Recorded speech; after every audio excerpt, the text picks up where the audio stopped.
À la page 5 du chapitre 8 de mes notes de cours, on débute donc avec un premier thème, la différence entre la masse et le poids d'un objet.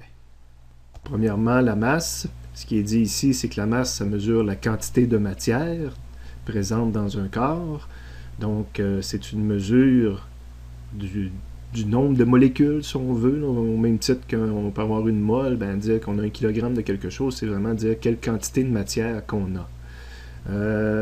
Du point de vue physique, on va souvent dire aussi que la masse est une mesure d'inertie. Plus que tu as de masse, plus que l'objet est dur à déplacer, plus que l'objet est dur à faire varier sa vitesse. Ça se comprend assez intuitivement.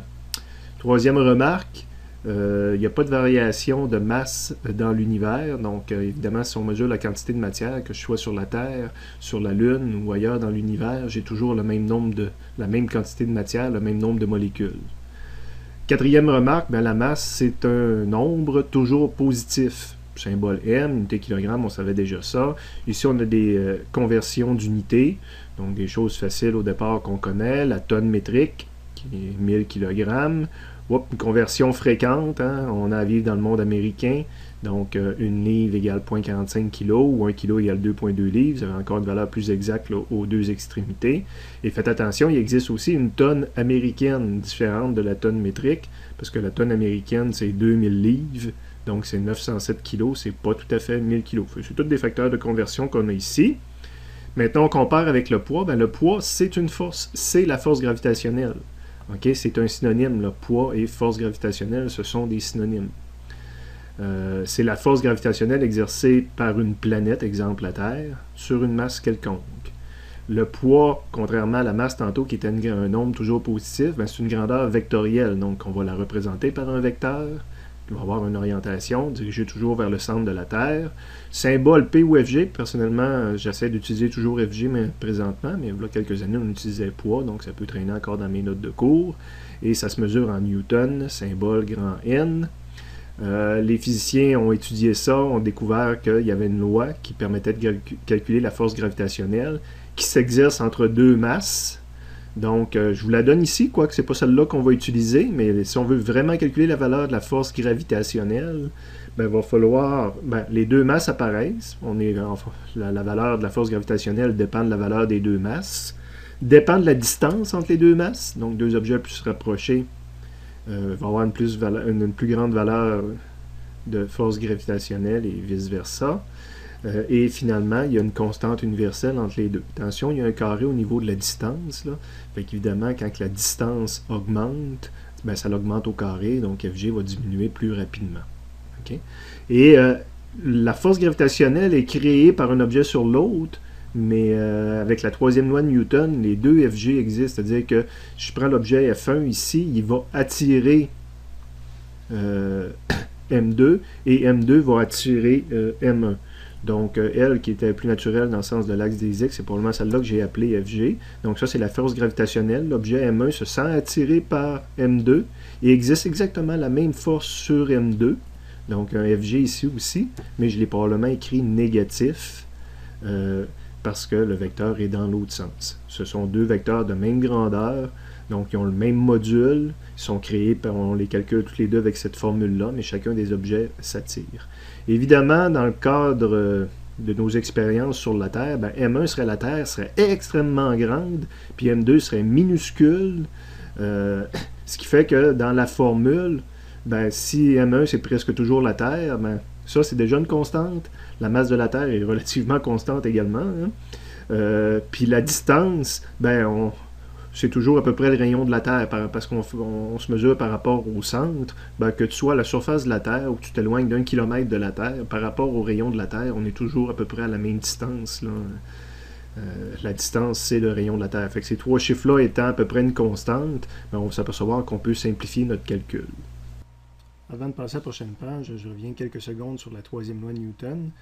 Je rappelle, au lieu d'appeler nos forces par la nature, savoir si c'est gravitationnel, ressort, tension, etc., on peut aussi toujours préciser quel objet exerce une force sur quel objet.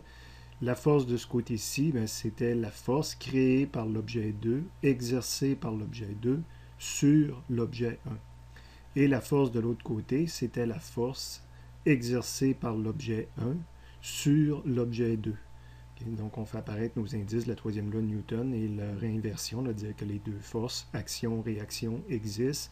Et évidemment, ont la même longueur, ont le même module. Prochaine page, la page 6. Donc, on est toujours en train de faire la différence entre la masse et le poids d'un objet.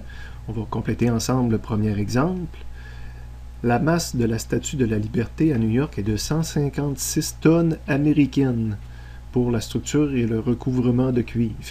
Quelle est sa masse en kilogrammes et en tonnes métriques? Donc, on commence par un exemple qui est tout simplement de la conversion d'unités, pour tenir compte des unités de masse et de force gravitationnelle.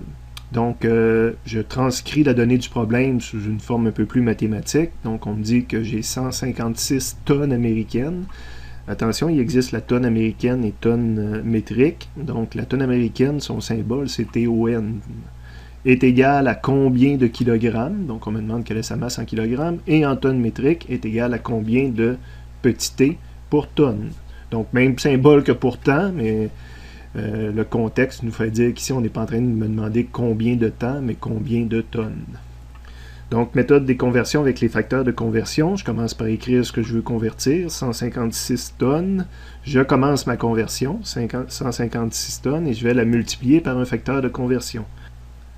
Donc, dans ma conversion, je veux faire disparaître tonnes pour faire apparaître kilogrammes en premier, tonnes métriques, pas tonnes métriques, mais ça c'est la tonne américaine. Donc, je voudrais faire apparaître kilogrammes, soit que je connais les bons facteurs de conversion, soit que j'ai accès à Internet ou à un autre document de référence pour les trouver. Si j'y vais de mémoire, je me rappelle que la tonne américaine pour les Américains, c'est 2000 livres. Donc, je vais avoir un facteur de conversion avec livres en premier. Puis livre, kilogramme, ça, je connais plus le facteur de conversion. Donc, je fais apparaître livre en premier. Mon facteur, c'est 2000 pour 1. Donc, si je ne m'en rappelais pas, je peux toujours aller à la page précédente. Et on a tous les facteurs de conversion ici. J'aurais pu utiliser également autre chose, mais là, j'y étais plus de mémoire, plus de la façon intuitive que je le ferais. Donc, tonne va disparaître. Il va me rester à faire disparaître livre pour faire apparaître kilogramme. Donc là, soit que je les connais par cœur, ou soit que je me trouve un ratio qui fonctionne. Moi, j'en connais quand même un qui est assez exact. C'est pas la valeur exacte, mais pour les fins de calcul, habituellement, c'est suffisant. 1 kg égale 2,2 livres. Mais encore une fois, j'aurais pu le trouver à la page précédente, même avec un facteur encore plus précis. Donc, il me reste juste à rentrer ça sur une calculatrice, 156 fois 2000 divisé par 2,2. Je n'ai pas fait d'erreur, ça me donne 142 000 kg. Quand je dis que je n'ai pas fait d'erreur, c'est le temps de vous pratiquer. Il y en a plusieurs qui ont de la misère à pitonner le calcul numérique sur la calculatrice, donc des fois, c'est le temps de se pratiquer. Évidemment, vous n'arrivez pas, vous ne pouvez pas me confirmer que ma valeur est bonne. Donc, j'ai répondu à la première partie de la question. La deuxième partie, on demande de convertir, soit que je repars avec le 156 tonnes, mais étant donné qu'on me demande en tonnes métriques à la fin, puisque je sais qu'il y a un facteur de conversion relativement facile entre kilogrammes et tonnes, donc je veux faire disparaître kilogrammes pour faire apparaître tonnes, une tonne métrique, c'est 1000 kg. Donc, dans le fond, c'est juste de diviser ce chiffre-là par 1000. Mais là, j'ai vraiment montré comment documenter avec la méthode des facteurs de conversion en chaîne. Donc, vous lirez la conclusion de cette petite section.